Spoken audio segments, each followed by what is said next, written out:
Greetings, Internet! My name is Lindsay, and I post content about neurodivergence, trauma healing, self-acceptance, self-advocacy, spirituality, autism, and maybe a wee bit of spicy social commentary here and there. This is the backstory episode where you find out why I talk about all these things. Trigger warning, I talk about my trauma in this video, that's kind of the point. There is no physical assault of any kind, but there is parental neglect, emotional and psychological abuse, and struggles of being ADHD, autistic, and neurotypical society in general. I grew up in a white American suburban middle-class family. We weren't rich, but we always had stuff, AC, TV, washer, and dryer. Christmas was abundant. I always got whatever CDs I wanted, and clothes that I didn't want. We were a very creative, media-centric family. We always had the latest gadgets. I was on Macs and PCs long before most people my age. Staying on top of the latest technology was always a huge priority for my mother. And while I'm hesitant to talk major shit about my parents in this video, it is impossible to contextualize my trauma without doing so. I know they did the best they knew how to do with the resources and education that crossed their path, and like it or not, none of us have any control over the culture of the meat suit we were born into that set all of our decision-making into motion. So I know the core of their being exists beyond judgment. That said, their decision-making harmed me. So now my decision is to talk about trauma healing on the internet,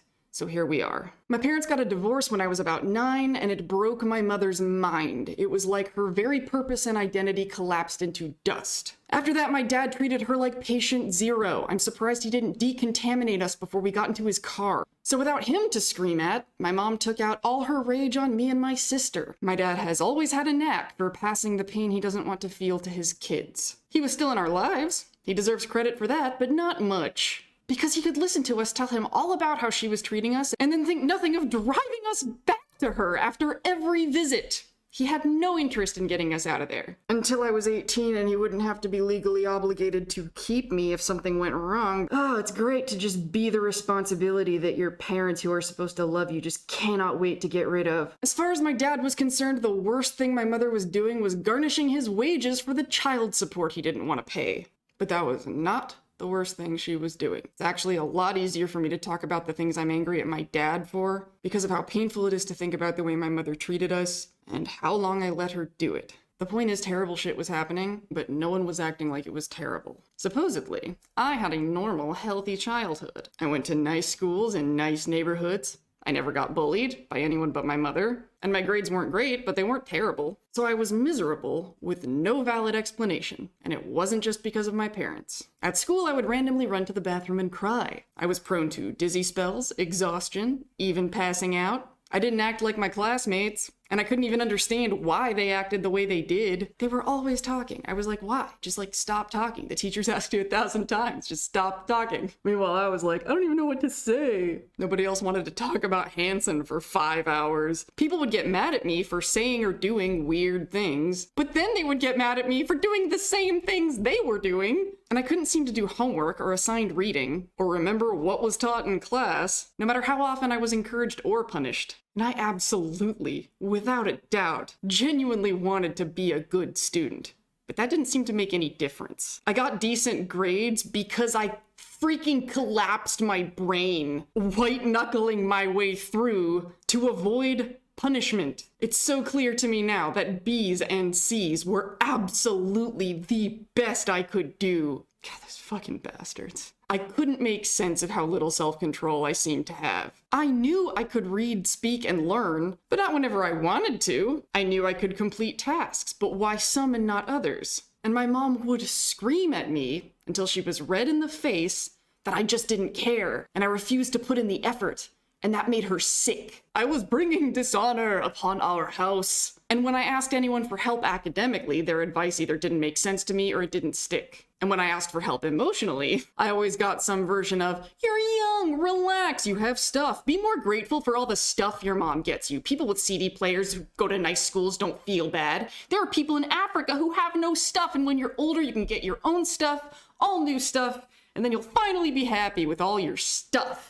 So my takeaway from my childhood was I was a spoiled, ungrateful burden with no excuse for never living up to anyone's expectations. From my perspective, I was constantly suffering emotionally and physically, and it seemed to me that if I was supposedly living the dream, then life itself must be inescapable pain. But I watched my mom and a lot of TV, so I learned exactly how to make the pain go away. A boyfriend.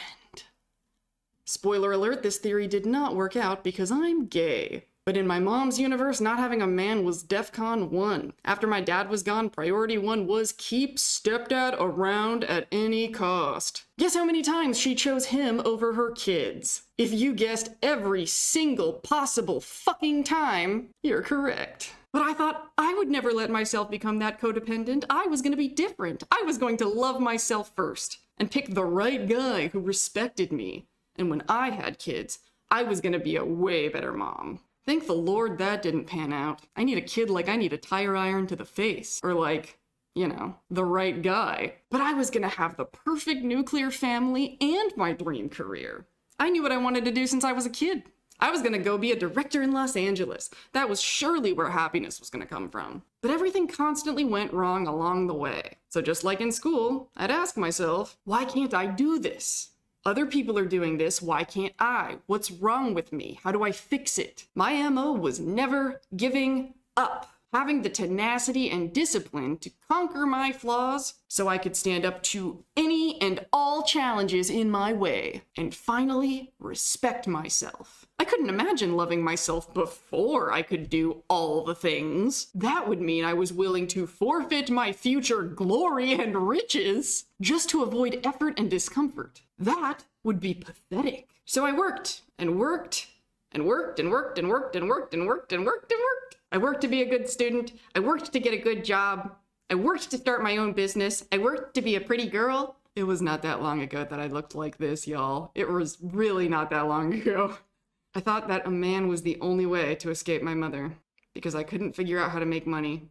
Then one day, well into adulthood, I was at my mom's house and she yelled at me for the gajillionth time and my brain just went, okay, we're done now. And this sudden stillness and peace came over me. My mom just froze. None of the old tricks were working. I remember her standing there like this, like her fists, like looking at me. And I got like inches from her face. Like I got really, really close. And it was literally like the Neo Bullets moment. It felt just like that.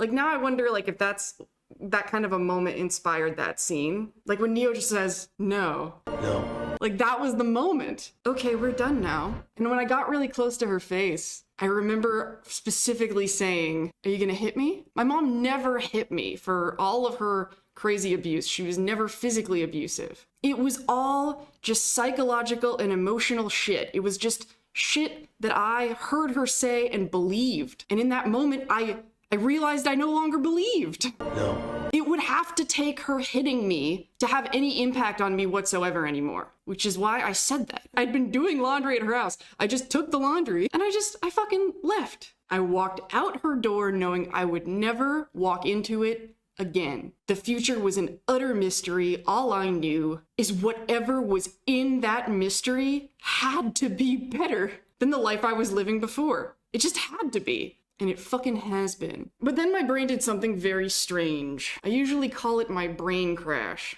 But now I know I'm ADHD autistic, and it was burnout so severe that it lasted for years because of all the working and working and working and working and working and working. Autistic burnout is a natural response to overexerting ourselves trying to meet the expectations of the neurotypical world. We can lose the ability to do all the things, day-to-day tasks, maintaining relationships, paying bills, making decisions, etc. So basically everything that held my mind together fucking unraveled. I think it is 100% fair to call this a spiritual awakening experience. And I could not be more grateful because it made me question everything about how I was living my life and why I was making the choices I was making. I finally asked myself what needs I was trying to meet under all the fruitless busy work, and I had to strip away layer upon layer of conditioning and trauma to find out. And as it turns out, shocking plot twist, I had been totally off course. I was just doing what I was told. I didn't want to get a man, I was told to. I didn't want to get a degree, I was told to. I didn't want to be a big shot Hollywood director, I just wanted to make movies. I wanted to explore my potential. I wanted to feel safe and loved. And I kept uncovering that there were way more opportunities out there to meet my needs than I thought there were. And they weren't as hard as the ones I chose.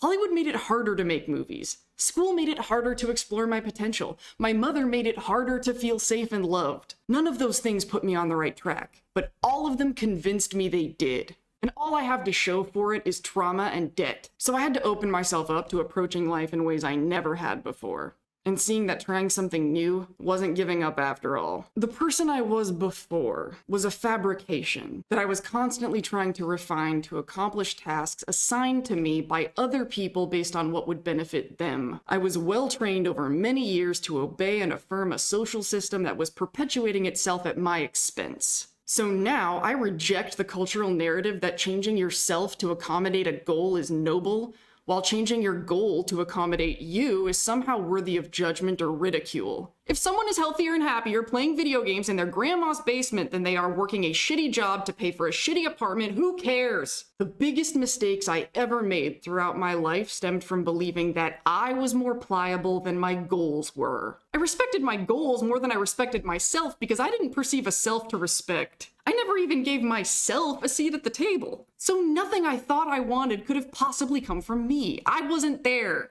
I assure you, if I had been, my dating history would have looked much, much different for reasons aforementioned. I'm gay. I just let myself be a blank slate for the outside world to write its will onto. I had a blank space, baby.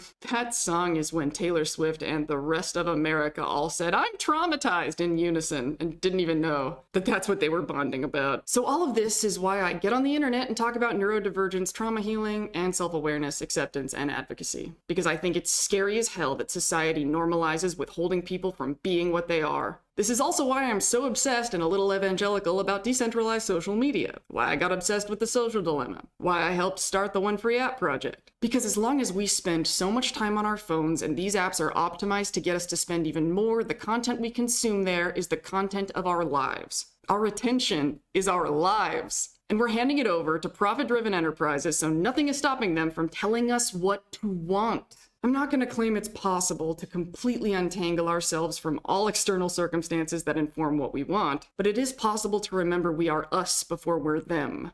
People made societies before societies made people. The forces that created us are stronger than the forces that conditioned us. So with my content, I want to explore being ourselves. So you are welcome to join me on this messy, uncomfortable, but rewarding adventure. And that's it for my autobio. I do not work with brands or sponsors. I operate on donation and gifts only. Details in the description. Thank you so much for helping me do the capitalism. And thank you for listening. I'm so grateful to each and every one of you. End transmission.